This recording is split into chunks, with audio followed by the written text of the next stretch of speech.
Hey everyone, it's Etten here and welcome back to a new episode of Super Mario Galaxy.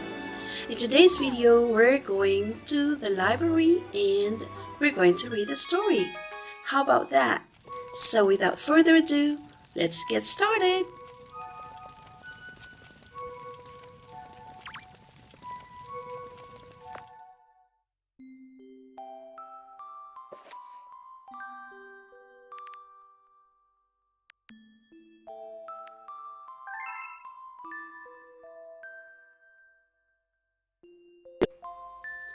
Chapter 1: The Celestial Duo. Our story begins a very long time ago with a young girl. One day, this girl spotted a rusted spaceship holding a small star child.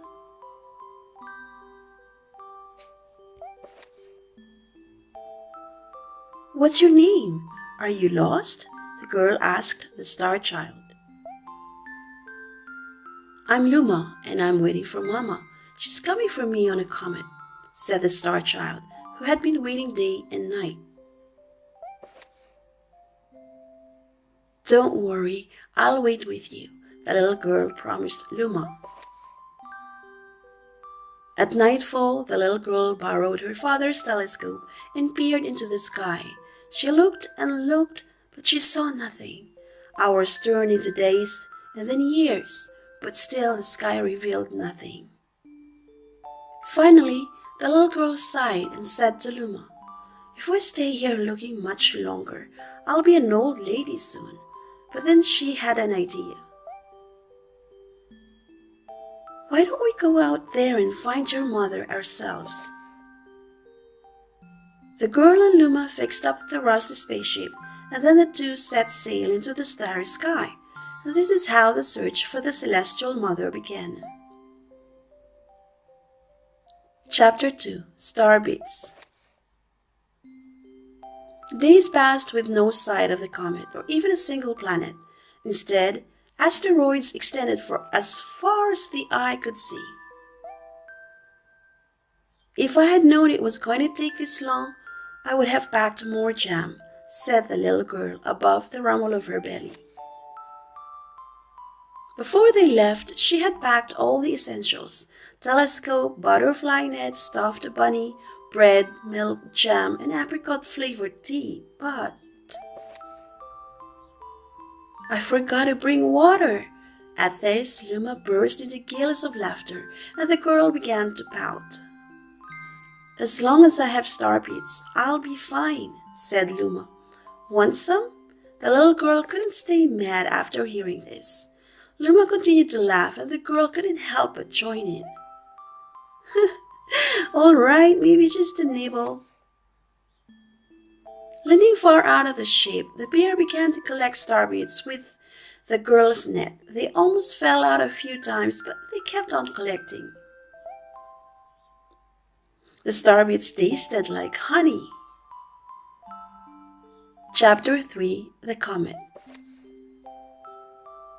A beam of light pierced through the ship's window. Thinking it was the morning sun, the girl peered through the window only to find a turquoise blue comet shimmering at her. The little girl shook the sleeping Luma awake and shouted excitedly, "We have to get to that comet!" The bear descended on the comet and found that it was made of ice. They looked high and low, but Luma's mother was nowhere to be found. Exhausted, the little girl sat down with a flop, utterly unable to take another step. "Look!" Peering down at the icy ground where Luma was pointing, the girl suddenly noticed clusters of starbits encased in the ice. "Pretty good, huh? Finding starbits is my specialty," said Luma, beaming. "There's ice here, but it's so warm. I'll bet there's water here too." The two decided to stay on the comet for a while. Riding the turquoise comet, the pair continued their search for Luma's mother. Chapter 4: The Dream. One night, the girl dreamed about her own mother. "Where are you going?" she asked her mother's retreating back. Without turning, her mother replied, Don't fret, dearest. I'm not going anywhere. I'm always watching over you, like the sun in the day and the moon in the night. A wave of sadness washed over the girl. What about when it rains and I can't see the sun or the moon? Her mother thought for a moment before responding. I will turn into a star in the clouds and wait for your tears to dry. When she awoke, the girl's face was damp with tears. You have star beads in your eyes, said Luma to the girl. Wiping her face, the girl replied, These are tears, not star beads. I'm crying because I'll never see my mother ever again. At this, Luma began to cry too. Mama, oh Mama. The pair traveled through the starry skies, and though they encountered many other comets, not one of them held Luma's mother. Luma was despondent. Now, Luma, the rain clouds won't go away if you keep crying, the girl said, giving Luma a squeeze. I'll give you a present if you stop. The girl closed her eyes and said gently, I'll take care of you. With these words, she felt a small spark in her heart. Chapter 5, Home. The kitchen will go here and the library will go over there, the girl said busily to herself. We'll put the gate here. Ever since the girl took Luma under her care, she'd been bustling about at a feverish pace. It's a lot of work, but it's worth it to make a happy home. It turned out that star beads weren't the only things buried in the ice. There were tools and furniture unlike any they had ever seen, and the girl used them to build a home.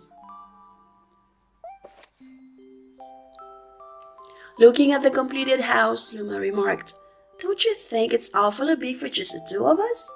With a library, bedroom, kitchen, fountain, and gate, it was certainly spacious, but still, something seemed to be missing.